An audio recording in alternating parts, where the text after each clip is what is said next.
So the expansion's been out for about a month now, and I've been meaning to make this animation for some time now. Now I'm gonna be honest, this is probably gonna be more of a filler animation than what I usually do, but stay tuned because the next one's gonna be even better, alright? So in this animation, I'm just going to be talking about the monsters that you have to fight and go through when you're doing the storyline. I'm not really going to be showing off any cinematics, as I don't want to spoil it for those of you who still haven't seen it. I mean, there's some footage in there, but it's no big deal, so just chill, alright? So the main focus of this animation is just going to be talking about the monsters' mechanics and the impressions that they gave me when I fought them for the first time. And I'm going to try to make this as brief and quick as possible, as I hate wasting time, and this is just for entertainment purposes only. And before we begin, follow me on the socials as I post all the behind the scenes juicy stuff regarding the animations. And while you're at it, why don't you just subscribe and bell me as well. Thanks. Alright, let's do this shit. So the game starts out with you talking with all the other hunters by the gates in Astera. They're talking about some kind of Leggy that's in the ancient forest. And so you go and investigate, as you usually do. You head over to the ancient forest and you're just like, Leggy tracks, woo! You know? And that's when you and the handler first see the first sightings of Vell Cana. There he is, the majestic beast herself. So then you head back to Astera, talk to some people, and you're on the 3rd Fleet spaceship. And so you're flying through the air, and the elf lady tells you to get back inside. They're gonna regroup because the air is too high, whatever.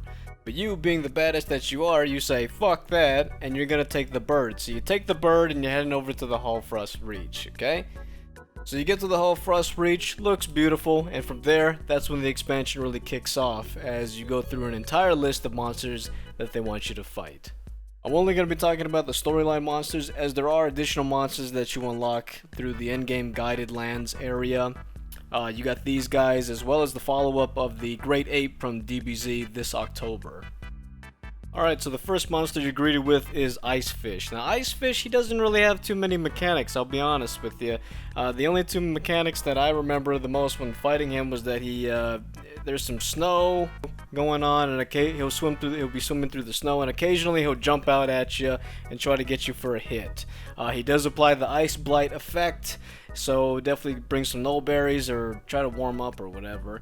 But that's all I really know. I think sometimes he does try to spit some kind of projectiles onto you. You know, like he goes like that, and then he tries to hit you with that. But for the most part, the only notable thing is that he likes to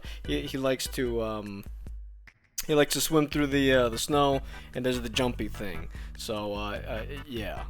Next up, we got Bombur right here, and he's like Barra 2.0. Doesn't really do anything that's notable. He does like to chase you around a bit, and he might hit you with those massive horns right there. But I think the biggest notable thing he's got is that he likes to throw rocks and debris at you. So definitely be careful with that. Occasionally, he might throw a tree, but for the most part, you just got the projectiles or the rocks that he likes to scoop up, as well as him just running after you and, you know, doing whatever he does. Pretty simple though, if you know what you're doing. Next up, we got Poison Kodachi. Now, Poison Kodachi, he's a real dickhead. Now, let me tell you, he is my least favorite monster to fight in the storyline.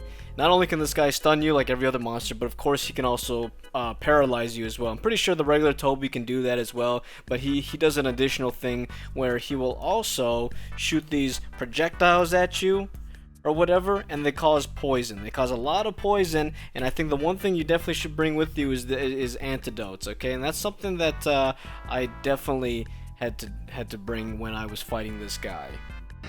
That venom.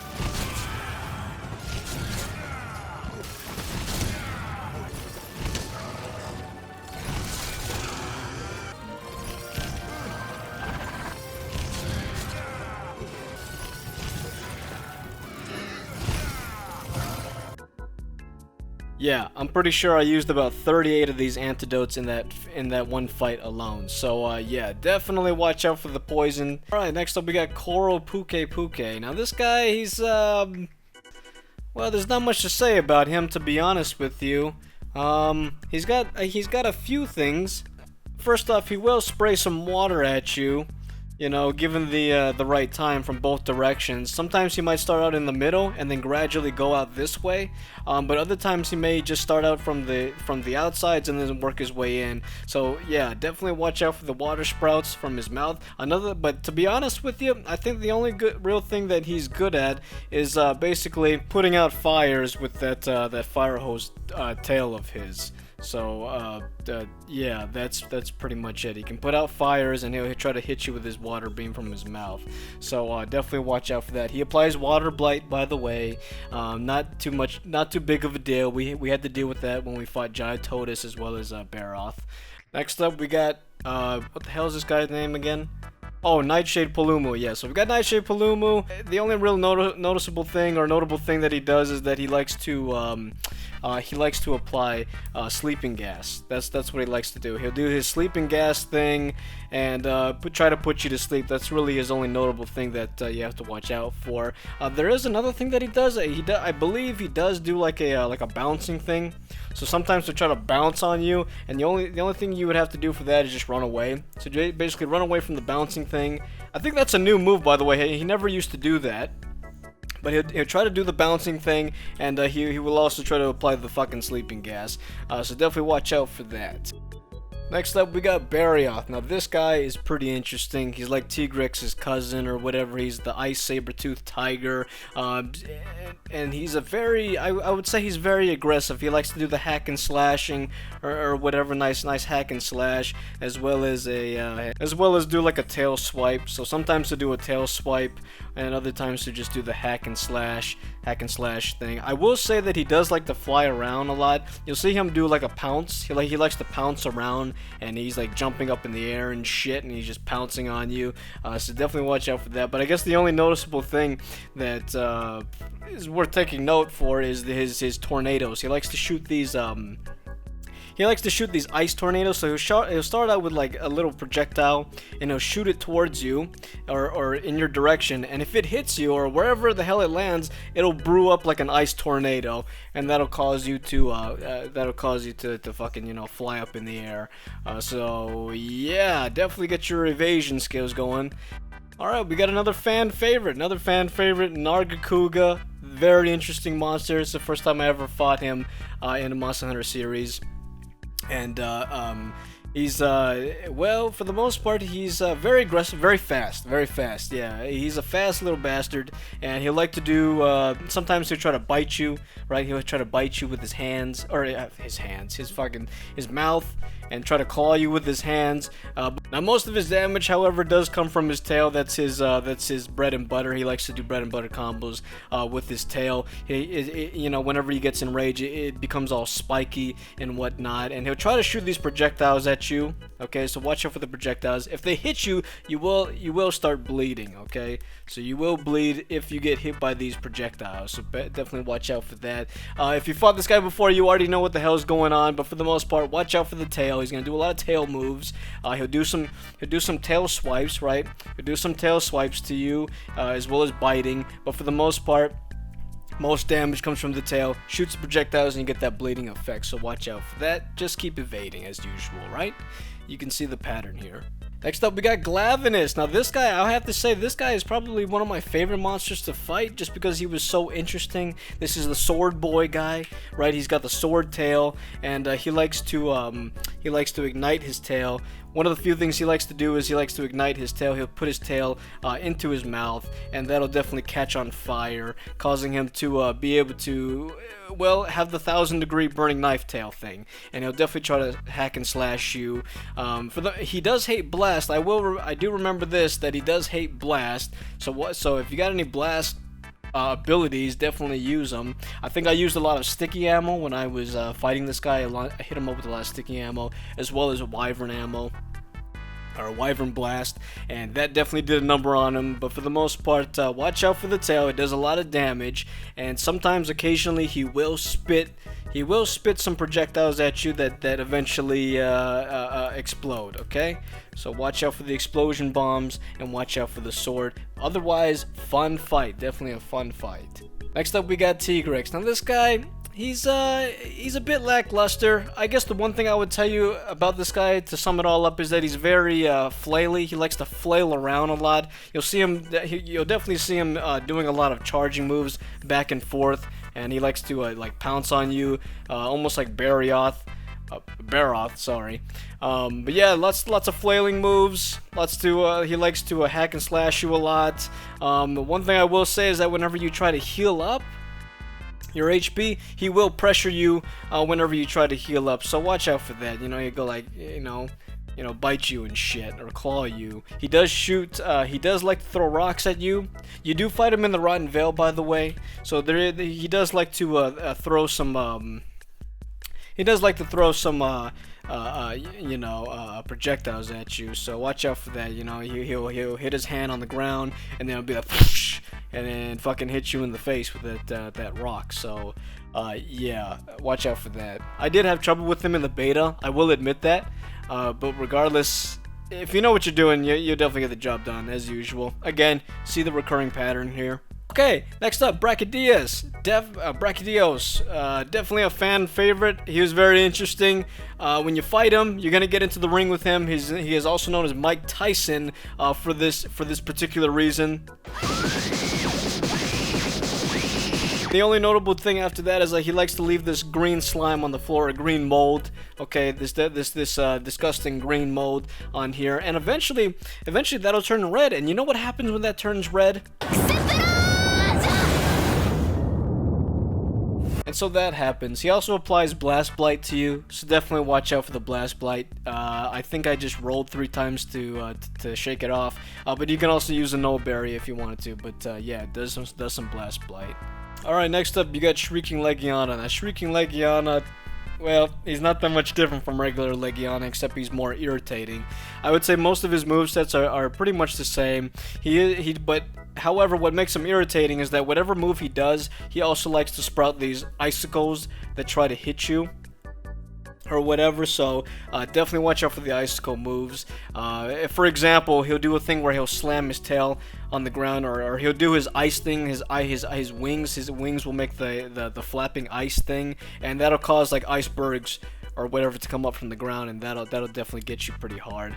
So just dodge, evade to the left or the right, and you should be okay. Regardless, very irritating. I think I heard a lot of people did not really particularly like this guy. Lucky for me, being a heavy bowgun user, I pretty much just kept my distance, and whenever the icicles came up from underground, I wasn't even in line from him. Like it was so easy for me to dodge. I just walked to the left or walked to the right. Of course, still retaining the usual Legiana properties, he does apply Ice Blight to you, so bring some Null Berries. If not, your stamina is gonna be in the shitter. Alright, Fulgore Anjanath. This guy, not much has changed with him, except now instead of shooting fire, he likes to shoot electricity now. So that's his new thing, right? This is his subspecies, whatever. He still remains the name as Papega Dinosaur, in my opinion. He still likes to flail around and likes to be very aggressive. But regardless, the only thing new with him is obviously the electric breath. As well as the electric projectiles. So yeah, but that's really the only notable thing that I went through when I fought him, was he shoots a lot of lightning from his breath, as well as does a lot of lightning projectiles, or whatever that shit he spits out. You'll see it when you fight him. He shoots some stuff at you, and it comes out in a three projectile or 3-wave thing. I believe he also applies Thunder Blight, so be careful with Thunder Blight. Okay, I don't really have much to say about Astin Glavine. I'll be honest, when you're a heavy bowgun user and you have the shield mod and you pretty much block their attacks, block every single attack, you don't really have to deal with too much. But yeah, this is Astin Glavine. He basically grows some shit on his tail, as you could see right there, some shit on his tail. That's supposed to be, at least. You fight him in the Rotten Vale, and he pretty much does the same thing as that regular Glavinus does, except it's not fiery, it's more acidy. I guess this is such a shit show. I don't know what to say. I'll be honest, I only fought him once, so the only thing I really saw was he sharpens his blade, right? He He sharpens his blade with his mouth and takes off the crap that's on it. And from there, he likes to just hack and slash. You know, shing, shing, shing, shing. You know, that's my sound effect noises. Yeah, and he likes to hack and slash. Whatever. That's Astin Glavine. You should be okay. I found him to be much easier than regular Glavine, in my opinion. If he does apply some kind of blight, just tell me in the comment section. Don't be a dick about it. Alright? Okay, next up we got Ebony Garan. Right, she is definitely a worthy adversary. Likes to flail around a lot. You know, definitely likes to flail around a lot. And she likes to shoot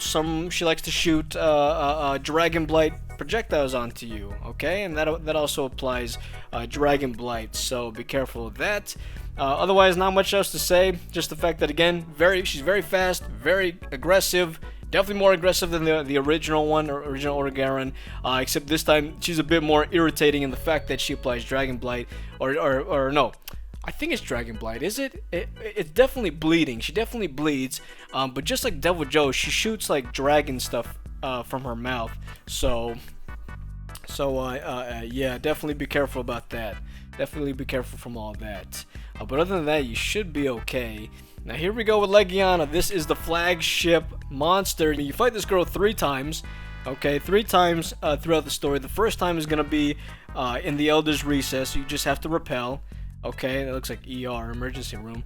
But first time is in the Elder's Recess. You just have to repel her. And the second time is a siege battle. Okay. All right, siege battle. Whenever you're doing the siege battle, make sure you just shoot her with the cannons. Okay, just keep shooting her with the cannons, and you should be okay.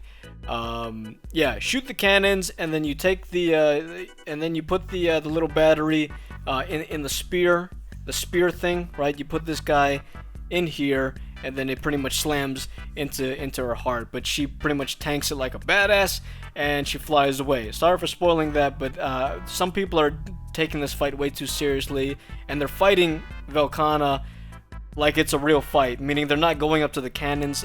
They're just like literally when you drop in there, they're fighting her at the gate. Okay, but just so you know, you don't have to fight her at the gate. When you're in the siege battle, just run behind you to the cannons, shoot her with the cannons, and then load up the damn spear thing. You can get this done in less than 5 minutes. I believe me, I did it in about 4.5 minutes. So yeah. The third time, however, is when you fight her. When you fight her in her nest. Okay, so yeah. Third time is when you fight her in her nest, and she does a few things, of course. She likes to do the tail swipe, right? The tail jab. She'll do the tail jab. Okay, so be careful of the tail jab. Next thing she likes to do is she likes to create some icebergs, right? She does the ice wall thing. Okay, definitely likes to do the ice wall thing. So definitely watch out for the ice wall thing, because that'll come up from the ground and pretty much knock you back and hit you. A couple other times she will also create ice hail that's on the ceiling or right above you, and they will continuously drop on you. So watch out for that. That's really the only notable thing. Of course, oh, also she does the ice breath. Okay, so watch out for the ice breath, okay? That move actually hurts like a bitch. Out of all the moves that she does, from the ice walls to the hail falling from the sky, or the ceiling, her ice breath is definitely one that pissed me off the most, especially as a heavy bowgun user. I had to put the guard up jewel so that I could block it, because that move is actually unblockable without the guard up skill. So yeah, watch out for that. Of course, she also applies Ice Blight.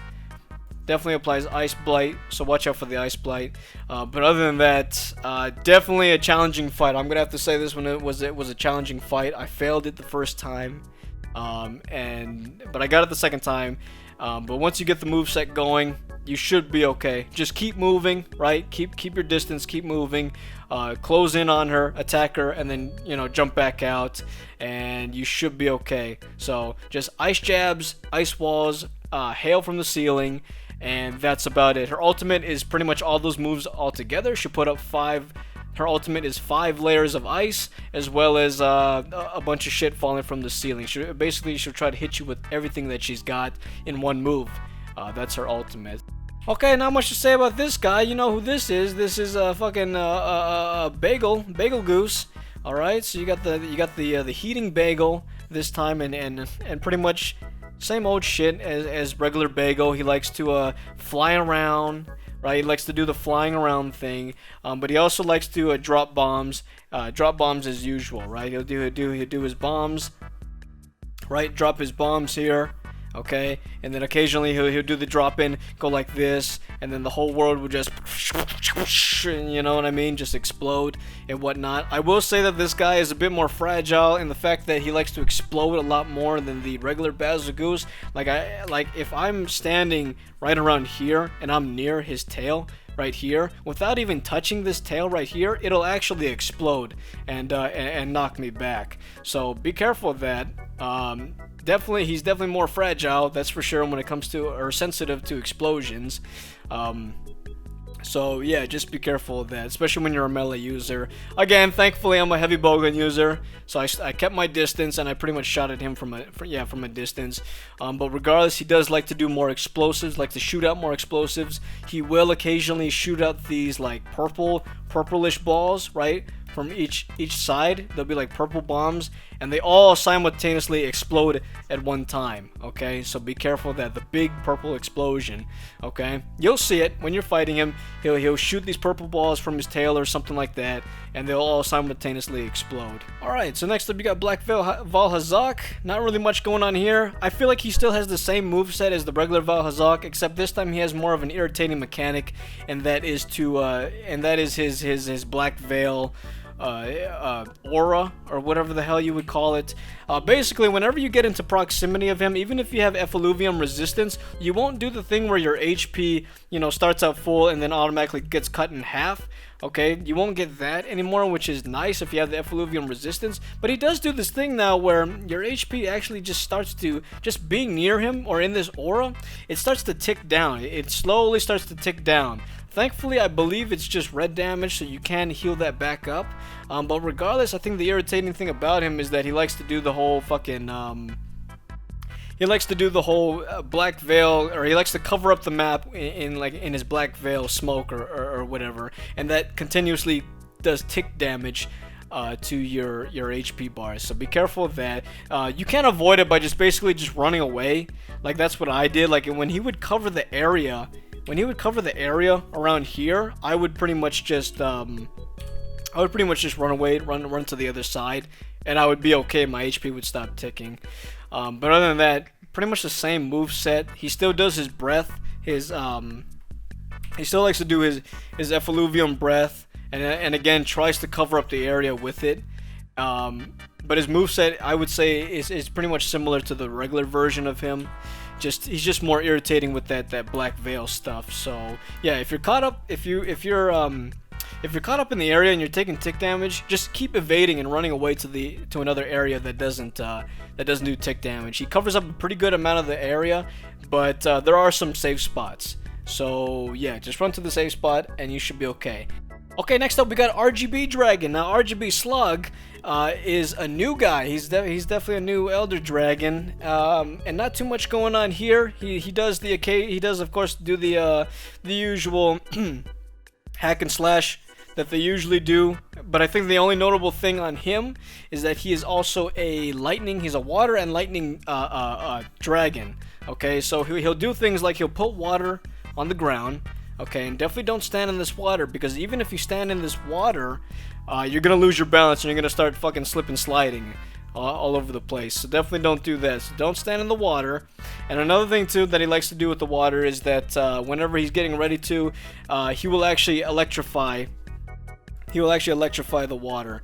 So don't stand in the water, because he will electrify, and that's going to do a hell of a lot of damage to you, especially if you don't have water and lightning resistance. But other than that, he's pretty easy. Again, of course, with range, very easy, not too bad. And that's it, man. Not too bad at all. I killed him first try, so yeah, as long as you're not standing in the water and getting hit by his lightning, you should be okay. That's really the only thing I saw with this guy. Okay, we're getting close to the end, finally. You're probably very irritated by hearing my voice at this point. I'm trying to speed this up as best I can. But you got So you head over to the Ever place, and you're fighting Nergigante again. Except this time he's a different Nergigante. He's a ruiner Nergigante or whatever. And the only thing I saw with him, I beat him first try, by the way. Not to flex, but it's just showing how difficult he is. He's not that difficult, honestly. At least for me, he wasn't. The only real thing I saw with him is that he likes to shoot more spikes at you. He's definitely different in that he has these lavenderish looking spikes instead of the white spikes. At least that's what it looked like to me. It looked like a very lavenderish, bluish spikes, and he does like to shoot them more. He does like to shoot them at you a lot more often than the regular one. So as long as you're evading and running away or whatever, you should be okay. Whenever he does the spike things, just basically run away, right? Run to the other side or whatever when he's shooting the spikes, and then just hit him wherever, right? As best as you can. So yeah.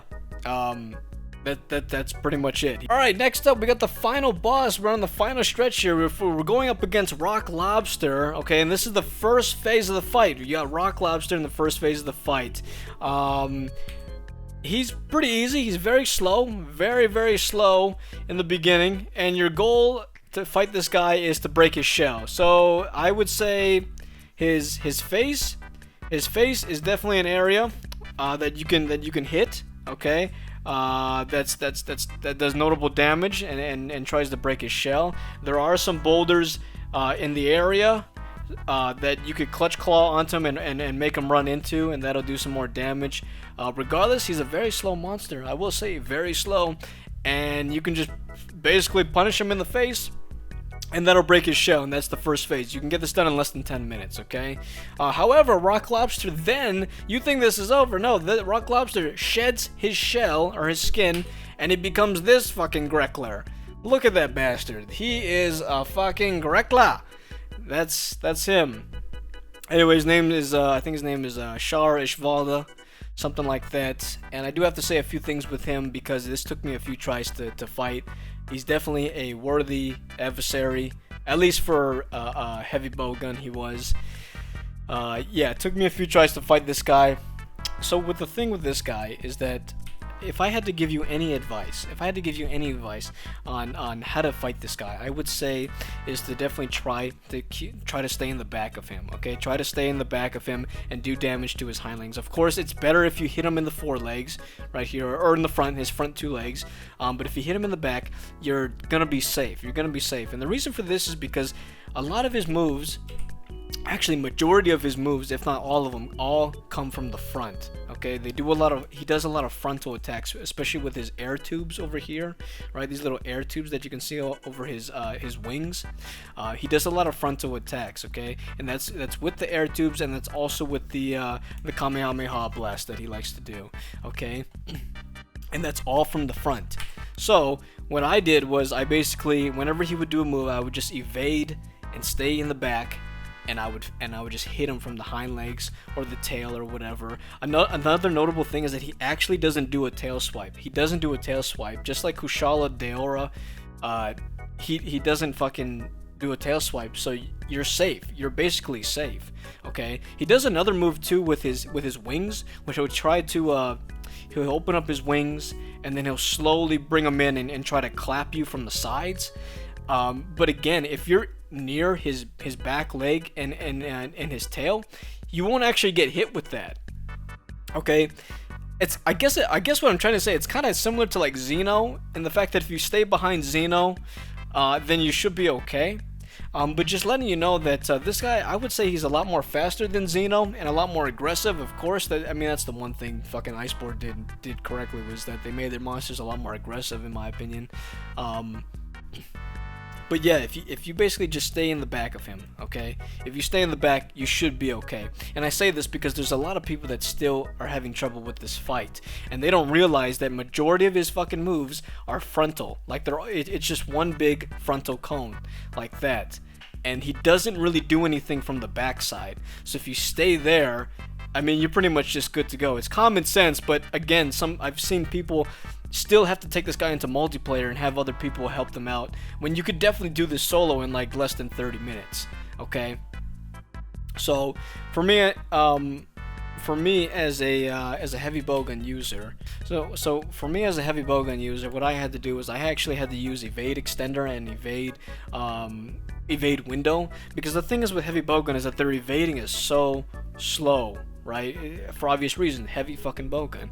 So when I first fought this guy, my evade window was so small that when I would start to evade like this, during the mid evasion, I would get hit by his fucking blast and I would die. So that's the trouble I had. But by using evade extender and fucking evade window, I guess I didn't have to use evade window, but definitely evade extender. It would basically push me out. It would push me out just far enough to avoid all of his frontal attacks, right? His frontal cone attacks. So yeah, that's definitely one way I would go about it if you were range. But if you were melee, just fucking if you're melee, right? Like sword and shield, charge blade, insect glaive even, right? They have the advantage of jumping over him, right? You should be okay, man. Just stay in the back. Just stay in the back. If you can get a few hits, actually, let me tell you something. If you can get a few hits on his front legs, right? That's his crit spot. I think his crit spot is in his legs over here, and then his face, right? Legs and the face. If you can get a few hits there, that's great. I think even his back going down, yeah, that hurts as well. He also really hates pierced ammo. So if you're in multiplayer and you're a bowgun user, use some pierce ammo and shoot him down the middle. He really hates pierce ammo. It's really good in multiplayer. Of course, as well as blast. Use some blast and pierce ammo. Very good against this guy. But if you are melee, just stay in the back. Well, anyone in general, just stay in the back, okay? Stay in the back, and if you can get some hits on his front legs, good, more power to you. You know, you're basically just speed up the fight, okay? And that's basically this guy. Of course, when you do get to his ultimate phase, he will brew up a big fucking spirit bomb.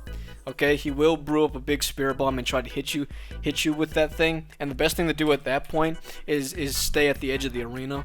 You can either do one of two things. You can run to the edge of the arena and not get hit by this, okay, because it doesn't completely cover up the arena. It only basically covers up like that much, I guess. So if you're out of the fucking vicinity, out in the corner, you should be okay. You can either do that or you could farcast away. And the benefits of farcasting away, bring a farcaster, is that you can restock your items and then just fly back. So whatever you want to do. If you need to restock, just farcast when he does this. If not, just get out of the area, go to the edge, run to the edge of the arena, and then you should be okay. And yeah, that is basically it, my mans. That is basically it, my guy. That is how you take on this Grekla himself. Very disgusting, I have to say. And yeah, that's it. That's basically the storyline. Of course, after that, you head over to the Guiding Lands, and then you never have to stop hunting ever again, because when one monster disappears, another one respawns, and you'll never, ever stop hunting ever again. You'll be hunting 24/7, 365, or fucking, what am I trying to say? 24/7, 365 days of the year. That's the, yeah, that's the Guiding Lands. Yeah, never have to stop hunting. That's fun. But yeah, that's the Guiding Lands. Other than that's it. That's the storyline. I hope you enjoy it. The storyline for me was about a 7 out of 10. Guiding Lands is about a 9 out of 10 for me. It's a lot of fun. I do actually like the Guiding Lands. It's a lot of fun. I just said that twice. I'm a fucking babega. I don't know. It's just good endgame content. I do like Iceborne's endgame. I will say that. It's very interesting. It's a cool mechanic with the whole having a little bit of each region. And yeah, not trying to spoil too much, but there you go. Yeah, guys, that's it. If you learned something great, if you didn't, well, I hope you at least got entertained by something. Regardless, I guess that's it. Thanks for watching.